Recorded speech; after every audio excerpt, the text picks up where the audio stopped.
జాతి మాటలు తప్ప జాతీయవాద మాటలు మాట్లాడిండా వినడం అని చెప్పి నేను మిమ్మల్ని ప్రశ్నిస్తున్నాను. మనోడు ఎక్కడ పోతాడో తెలియదు, ఎవరిని కలుస్తాడో తెలియదు, ఏం చేస్తాడో తెలియదు, అసలు పెళ్ళయిందా లేదా తెలియదు, మన పిల్లలు ఎందుకు పుట్టిరో తెలియదు.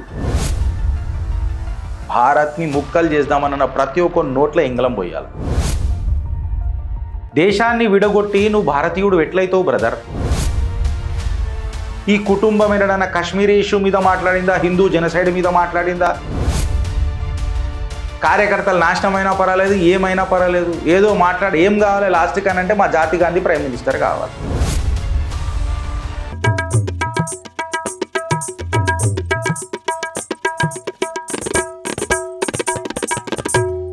మన సారు ఎవరు? Mister secret. ఇన్న పేరు ఇయ్యాలటికి నేనంటలేను, బ్లిట్స్ మ్యాగజైన్ అన్నది ఆయన. బ్లిట్స్ మ్యాగజైన్ సీక్రెట్ అని అయితే ఇలా బ్లిట్స్లా చిత్రగుప్తులా మేము వెనకటికి మాట్లాడినాం, 2 నెలల కిందనో మాట్లాడేసినాం ఈ టాపిక్. 1-2 నెలల కిందనే మాట్లాడిన టాపిక్ ఇవాళ బ్లిట్స్లో వచ్చింది. నేను ఇవాళ రాహుల్ గాంధీ టాపిక్ ఎందుకు తీసుకొని వచ్చినా మళ్ళా అన్నానంటే, మన జాతి గాంధీ ఏదైనా మాట్లాడితే కులగన జనగణ ఆ కాడికి వస్తే నీ కులమేంది అదేంది, ఇంకా ఎక్కువ అంటే మిస్ ఇండియా ఎవరన్నా ఎస్సీ ఎస్టీ ఓబీసీలకే అయినరా అని చెప్పి జాతి మాటలు తప్ప జాతీయవాద మాటలు మాట్లాడిండా వినడం అని చెప్పి నేను మిమ్మల్ని ప్రశ్నిస్తున్నాను. మీ కామెంట్ రూపంలో ఫస్ట్ తెలుపుండ్రు. సెకండ్ ఏందనంటే, మిస్టర్ సీక్రెట్ అని ఆయన ఎందుకంటున్నారు అంటే, మనోడు ఎక్కడ పోతాడో తెలియదు, ఎవరిని కలుస్తాడో తెలియదు, ఏం చేస్తాడో తెలియదు, అసలు పెళ్ళయిందా లేదా తెలియదు, మన పిల్లలు ఎందుకు పుట్టిరో తెలియదు, ఎవరికి పుట్టిరో తెలియదు. ఇన్ని ప్రశ్నలు ఉంటాయి. ఇంకా కొన్ని ప్రశ్నలు ఏముంటాయి అని అంటే, నేను ఇక పర్సనల్ కెపాసిటీలో కొన్ని పోదలుచుకోలే కానీ ఇండైరెక్ట్గానో డైరెక్ట్గానో వెనకటికి చెప్పిన వీళ్ళ కుటుంబం గురించి. డొనాల్డ్ లూ అనే ఒక అమెరికన్ రెజిమ్ చేంజర్, బైడెన్ గవర్నమెంట్లో డొనాల్డ్ లూ అనేటోడు సడన్గా తమిళనాడులో అడుగు పెడతాడు, ఢిల్లీలో అడుగు పెట్టాడు. సడన్గా తమిళనాడులో అడుగుపెట్టి తమిళనాడు ప్రభుత్వంతో డీల్ చేసి దక్షిణ భారత్ మన అమెరికాకు చాలా ఇంపార్టెంట్, పెట్టుబడులు పెట్టడానికి చాలా ఇంపార్టెంట్, అందుకే నేను ఇక్కడ వస్తున్నా అంటాడు. ఆడికి రాగానే ఈ తమిళనాడులో మెల్లగా చిచ్చు స్టార్ట్ అవుతుంది, ద్రవిడ నాడు అని చెప్పి పెద్ద పెద్దగా మాట్లాడతారు. వీళ్ళని చీల్చాలా, ఇట్లా చీల్చి ఇట్లా పడేయాలని అంటాను నేను, సెడిషన్లా పెట్టి భారత్ని ముక్కలు చేద్దామన్న ప్రతి ఒక్క నోట్ల ఎంగళం పోయాలి, వాళ్ళ ఇంట్లో పీనుగులే వెళ్ళాలి. భారత్ కంటే గొప్పది ఏం లేదు, భారత్కు తోడుకే ఆ భారతీయ కైసే బనేంగే. దేశాన్ని విడగొట్టి నువ్వు భారతీయుడు ఎట్లయితావు బ్రదర్? నాకు ఈ ఒక్క మాటకు చెప్పు. ఇఫ్ నేను జర మీకు అగ్రెసివ్గా సౌండ్ అయితే కొన్ని విషయాలల్లా, నా దేశానికి నేను నిలబడ్డా తప్ప మీ వ్యక్తిగత స్వార్థానికి కాదాడ. దేశ్కు తోడుకే ఆ భారతీయ కైసే బనోగే, నాకు దీనికి జవాబు చెప్పు. ఈ డొనాల్డ్ లూ అనేటోడు చెన్నైకి వచ్చి ఆడ కూర్చొని ఆడ మాట్లాడి ఇమ్మీడియట్గా కాంగ్రెస్ తన నరేటివ్ తీసుకుంటుంది. ఉత్తరాన భారతీయ జనతా పార్టీ, దక్షిణాన కాంగ్రెస్. ఓడయ్య జాగిర్రా, ఉత్తర దక్షిణం ఏం మాట్లాడుతున్నారా మీరు? నాకు అర్థం కాదు. మిమ్మల్ని పెంచి పోసి ఇచ్చినప్పుడు, మీకు 60 సంవత్సరాలు ఇచ్చినప్పుడు ఉత్తర దక్షిణ ఏం లేకుండే? మీ నాయనమ్మని చంపంగానే సిక్కుల మీద దాడి, అప్పుడు మీ నాయన మాట్లాడతాడు, ఒక పెద్ద చెట్టు కింద పడితే భూమి జర సప్పుడు వస్తుంది అని అంటే, మీ నాయనమ్మ పెద్ద చెట్టు సప్పుడు వచ్చింది అని అంటే మేమందరం చావాలా మీ నాయనమ్మ కోసం? మళ్ళీ మీ నాయనమ్మ ఎందుకు చంపినరు ఒకసారి ఆలోచించు, మళ్ళీ మీ నాయనని ఎందుకు చంపినరు అనేది ఒకసారి ఆలోచించు. శ్రీలంకలో గెలుకు గీక్కొని మొత్తం గోకి గీకి చేసి అలా నాడ లేంచి పెంచి పోషించి తర్వాత అది ఇది అయిపోతాయి, ఎవడైనా గెలుకుతాడు కదా. And more over me manifestos అన్ని నేను బయట పెట్టిన కాంగ్రెస్ వాళ్ళకు 1971కే ఇప్పటిదాకా అలా ప్రతి దాంట్లో రిజర్వేషన్లకు ఖిలాఫే ఉన్నారు మీరు. మళ్ళీ మండల్ కమిషన్ ఎక్సెట్రా దాని మీద ఏమన్నా మాట్లాడినరా? మాట్లాడలే. నువ్వు అమెరికా పోతావు, వైట్ హౌస్లో పోతావు, Nupur J Sharma OpIndia chief editor, ఆమె మాట్లాడుతుంది ఏమన్నానంటే, వైట్ హౌస్లో పోయి వేరేళ్ళని కలిసిండు, వైట్ హౌస్ అఫీషియల్లతో కలిసిండు, అది బయట ఎందుకు పెడతలేడు? కార్గే గారిని ఒక అంబాసిడర్ కలుస్తుంది, యుఎస్ అంబాసిడర్ వచ్చి కలుస్తుంది.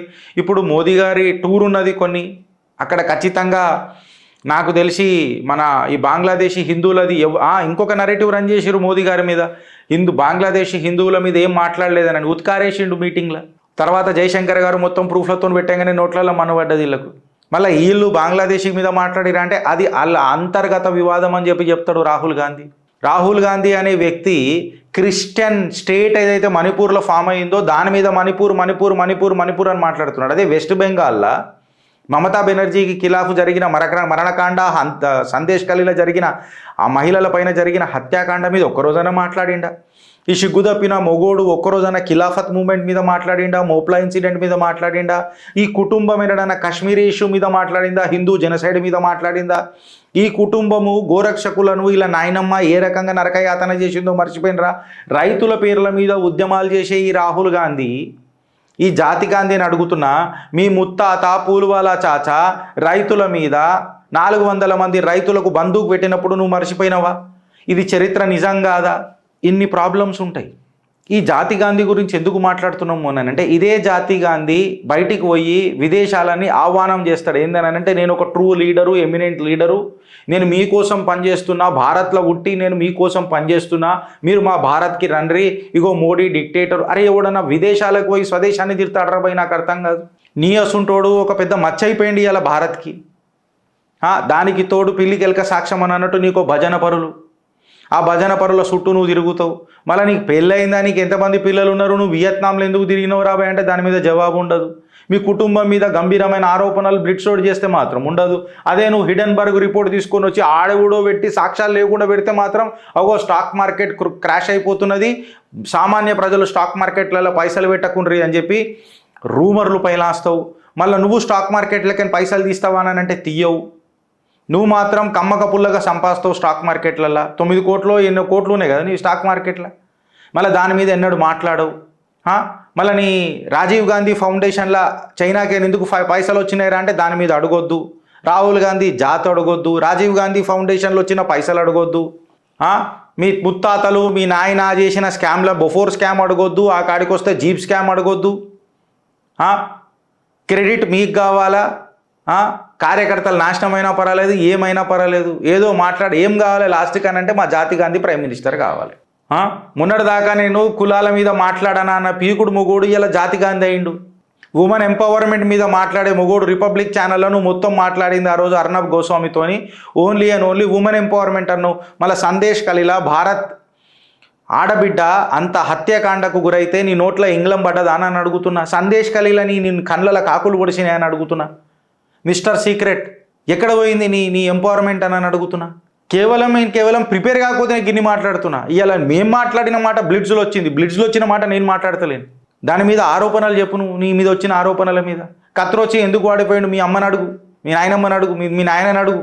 భోపాల్ గ్యాస్ ట్రాజెడీ ఇది, అట్లెట్లా పోయినరని చెప్పు. మళ్ళీ ఉల్టా పాకిస్తాన్ని ప్రేమిస్తానని అంటారు నిన్ను ప్రేమించే నాయకులు. నిన్ను ప్రేమిస్తే పాకిస్తాన్ని ప్రేమించినట్టే రాహుల్ గాంధీ. ఎందుకంటే నీ కాంగ్రెస్ నాయకులు మాట్లాడినప్పుడే నువ్వు దాన్ని ఖండించలే కదా. కరాచీ దాకా పోయినరు, వాళ్ళకి దారాదత్తం చేసి వచ్చింది మీ నాయనమ్మ అమెరికా ప్రెషర్కి. దాకా పోయింది, ఆడదాకా చేసి వచ్చిండ్రు. ఇప్పుడు నిలబడ్డది తాండవ్ చేసే ప్రభుత్వం. ఈ మాట నేను ఎందుకు అంటున్నానంటే, ఈ జాతి గాంధీ పోతున్నాడు, ఏడికి పోతున్నాడు తెలుసా? కాశ్మీర్కి పోతున్నాడు. ఎందుకు కాశ్మీర్కి పోతున్నాడు? దానికంటే ముందు ఈ జాతి గాంధీ లొల్లేందని అంటే మిస్ ఇండియా అని చెప్పి మాట్లాడతాడు కదా. భారతీయ జనతా పార్టీల నుంచి ఈయన ఏమంటాడంటే ఎస్సీ ఎస్టీ ఓబీసీలు ఎవరైనా మిస్ ఇండియా అని చెప్పి మాట్లాడతాడు ఈ జాతి గాంధీ. అయితే మన బీజేపీ లీడర్ తజిందర్ పాల్ సింగ్ బగ్గా ఎవరైతున్నారో రాహుల్ గాంధీకి చేసిన మొత్తం ఈ ఆరోపణలు కడాకడి డేటాతో ఖండించిండు. Esther Victoria Abraham, Indrani Rahman, Ferial Karim, Nayyara Mirza, Anjum Mumtaz, Farzana Habib, Sonu Walia, Gul Panag, Sarah Jane Dias, మన నవనీత్ కౌర్ ఢిల్లన్, వీళ్ళందరూ మిస్ ఇండియా గెలిచిన వాళ్ళే. మళ్ళా ఇంద్రాణి ఎవరైతే ఉన్నారో ఆమె మైనారిటీ కాదా? ఆమె మిస్ ఇండియా అయినప్పుడు ఆమెకు పిల్ల కూడా ఉండే. మళ్ళా ఇంద్రాణి మ్యారీడ్ ఎవరైతే ఉన్నారో హబీబ్ రెహమాన్ అని చెప్పి ఒక ఆర్కిటెక్ట్ని పెళ్లి చేసుకున్నది ఆమె 1945లో at the age of just 15. మళ్ళీ ఆమెకు అరుదైన గౌరవం భారత్ ఇయ్యలేదా? సిమిలర్లీ కరీం అని ఎవరైతే ఉండనో క్రిస్టియన్ ఉండే ఆఫ్ ఇండియో లెబనీస్ ఆరిజిన్. ఆమె పెళ్లి చేసుకున్న తర్వాత ముస్లిం అయింది, ఆమె మిస్ ఇండియా అయింది. మైనారిటీలు మిస్ ఇండియా కాలేదని అన్నావు. నీకు దిమాగ్లకి ఏది చెప్తే కదే మాట్లాడతావు. టాపిక్ ఈర్రా నాయనా, మీ ఓడికి కొత్త టాపిక్ ఈర్రి. ఈ మాట నేను ఎందుకు చెప్తున్నానంటే, కొత్త టాపిక్ ఎందుకు ఈర్రని చెప్తున్నానంటే, మీ జాతి గాంధీకి ఈ పీకుడు మొగోడు మళ్ళీ పోతున్నాడు. ఏడికి పోతున్నాడు మనోడు? కాశ్మీర్ పోతున్నాడు. ఎందుకు? సెప్టెంబర్ 18కి ఆడ ఫస్ట్ ఫేజ్ ఆఫ్ ఎలక్షన్లు జరగబోతున్నాయి జమ్మూ అండ్ కాశ్మీర్లో. ఈ పీకుడు మొగోడు ఆడికి పోతున్నాడు. పోయి ఏం చేస్తున్నాడు అంటే ర్యాలీలు చేస్తాడు. ర్యాలీలు చేసినప్పుడు ఆడు ఏం మాట్లాడతాడంటే ఈ జాతివాదే మాట్లాడతాడు. కొత్త టాపిక్ ఇచ్చి వంపురి కాశ్మీర్లో. ఏదైతే కాశ్మీర్ 60 సంవత్సరాల పాటు మొత్తం జలాంచి రాక్ అయిపోయిందో, మళ్ళా ఆడపోయి ఆర్టికల్ 317 తెస్తా అంటాడు అడ్డమైన వాళ్ళతో చేతులు కలిపి. ఈయన తర్వాత వీళ్ళ తర్రి గారు సోనియా గాంధీ గారు పోతున్నారు, ప్రెసిడెంట్ మల్లికార్జున్ ఖార్గే గారు పోతున్నారు, కుటుంబంలోకి ప్రియాంక గాంధీ వాడ్రా గారు పోతున్నారు. 40 మంది స్టార్ క్యాంపెయినర్ల లిస్టు తయారైనది జమ్మూ అండ్ కాశ్మీర్ ఓనీకే.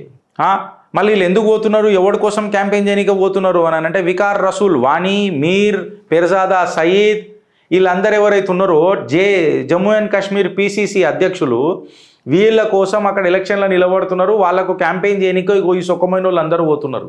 ఆర్టికల్ 370 మళ్ళీ తెస్తానన్నోళ్ళు. అనుకున్నంత సింపుల్ ఉండదు. నేను 2 ఫోటోలు పెట్టిన, మన జాతి గాంధీది పెట్టిన, దాని తర్వాత కేంద్ర గృహమంత్రి అమిత్ షా గారిది కూడా పెట్టిన. అమిత్ షా గారిది ఎందుకు పెట్టిన గిరీష్ అని చెప్తే ఖతర్నాక్ స్టెప్పులు తీసుకున్నాడు అమిత్ షా. నేను చెప్పినా కదా, మూవ్ బంద్ కామ్ చాలు, కొన్ని పనులు నడుస్తుంటాయి. ఏం చేసిండంటే ఫార్మర్ చీఫ్ మినిస్టర్స్ ఎవరైతే ఉండనో ఫారూక్ అబ్దుల్లా, ఒమర్ అబ్దుల్లా, గులాం నబీ ఆజాద్, మహబూబా ముఫ్తీ ఎవరైతే ఉండనో వాళ్ళ ఇల్లులు ఏవైతే ఉండేనో అవి సర్కార్ జప్తు చేసింది, ఫస్ట్ పాయింట్. తర్వాత ఏవైతే యూనివర్సిటీలు జమ్మూ అండ్ కాశ్మీర్లు ఉండేనో అవన్నీ జమ్మూ అండ్ కాశ్మీర్ కరికులం పెడుతుండే అవన్నీ తీసేసి ఇప్పుడు నేషనల్ ఎడ్యుకేషన్ పాలసీ ఇంప్లిమెంట్ చేయాలని చెప్పి ఖడాఖండిగా యూనివర్సిటీస్ అన్నీ కాశ్మీర్ సెంట్రిక్, అంటే కాశ్మీర్ యాక్చువల్ చరిత్ర ఏంది అని ఆ సెంటర్కి తీసుకొని వచ్చిండు అమిత్ షా. హిందూ టెంపుల్స్ ఏవైతే ఉండేనో అవన్నిటినీ ఒక Jammu and Kashmir shrine board control చేస్తుండే, ఇప్పుడు అవన్నీ తీసేసి డైరెక్ట్ హోమ్ మినిస్ట్రీకి అండర్కి తీసుకొని వచ్చి even Jammu and Kashmir Waqf board ఏదైతే ఉన్నదో ఔకాఫ్ అంటారు దాన్ని కూడా మినిస్ట్రీ తన పరిధిలోకి తీసుకున్నది అంటే ఎంత శుభవార్త ఒకసారి మీరు అర్థం చేసుకోండి. దాని తర్వాత ఏదైతే లోకల్ అడ్మినిస్ట్రేషన్ ఉంటుందో వెనకటికి హిందువుల ఇల్లులను మొత్తము చేసేసుకొని కబ్జాలు చేసేసుకొని ముస్లింల పేర్ల మీదకి ట్రాన్స్ఫర్ చేసుకురు జెనోసైడ్ అయిన తర్వాత. ఇప్పుడు అమిత్ షా గారు గడ్డపార దించిర్రు. ఏం చేసిర్రు అని అంటే ఆ సేల్ డీడ్లు ఏవైతే ఉన్నాయో అవన్నీ క్యాన్సల్ కావాలా, ఆ రిజిస్ట్రరీ ల్యాండ్స్ ఎవరైతే కాశ్మీరీ హిందూస్ల నుంచి అక్వైర్ చేసిరో వాటి మీద అన్నిటి త్రోవే ప్రైజెస్కి కొన్నారో అవన్నీ ప్రాపర్టీస్ క్యాన్సల్ కావాలా, మళ్ళా ఎవరెవరైతే కాశ్మీరీ హిందూస్ ఉన్నారో వాళ్ళందరికీ అవి ఇవ్వాలా అని చెప్పి స్టార్ట్ చేసిండ్రు. Forest land tourist development authorities ఇవన్నీ న్యూఢిల్లీకి ఇప్పుడు కంట్రోల్ అవుతున్నాయి. ఎవ్వడు కూడా వీటిని ఎవరికి కేటాయించలేడు, లీజ్కి ఇయ్యలేడు. ప్రైమ్ ల్యాండ్స్ ఎవరెవరైతే ఉన్నారో అవి కేవలం భారతీయులకే అని చెప్పి ఒక ఖడాఖండి మెసేజ్ అమిత్ షా గారు తన కార్యాలయం నుంచి ఇచ్చిండ్రు. దాని తర్వాత జమ్మూ అండ్ కాశ్మీర్ మన వారెంట్ ప్రెసిడెన్స్ అని అంటాం కదా, ఇది జర కాంప్లికేటెడ్ డీటెయిల్గా ఉంటుంది, మీరు గూగుల్ చేసినా దొరుకుతుంది, నేను అడిగిపోను. ఎవరైతే IAS ఆఫీసర్లు ఉంటారో వాళ్ళందరినీ కంప్లీట్గా జమ్మూ అడ్మినిస్ట్రేషన్ నుంచి అలాని అది చేస్తున్నారు. అందరు నాన్ లోకల్స్ని పెట్టారు, లోకల్స్ని ఎవరిని పెట్టలే. ఇట్లాంటి చర్యలు కంప్లీట్గా ఇవాళ కేంద్ర హోంశాఖ మాత్యులు అమిత్ షా గారు జమ్మూ అండ్ కాశ్మీర్లో తీసుకున్నారు. సాధారణంగా మన జాతి గాంధీని ఆహ్వానం పలుకుతున్నారు జమ్మూ అండ్ కాశ్మీర్లో.